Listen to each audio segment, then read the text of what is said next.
Now, a huge mistake that I see being made in the trade quite often, we have big engineered beams and headers and stuff like that that we got to put up.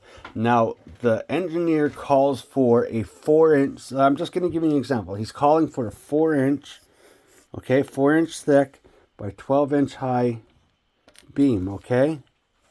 Now, I've got carriage bolts, lag bolts, and bolts to fasten this to the member that it's being attached to. I want to recess those in so that way they're flush.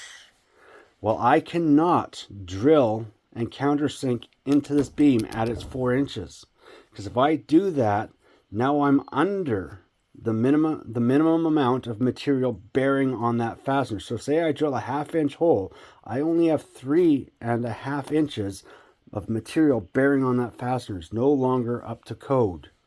So if you want to countersink onto your beam, you must apply at least 1/2 inch or twice the thickness of the head of the fastener to that material, or order your beam to be a little bit thicker or get a thicker beam, because you cannot just be countersinking into an engineered member and affecting its structural value and its structural strength that way, because now you're no longer hanging a 4 by 12 beam, you're hanging a 3.5 by 12 inch beam.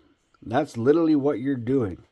So if you're going to countersink your fastener, add enough material so that way you're not countersinking into your beam, or order your beam to be at least a 1/2 inch thicker than what the engineer calls for.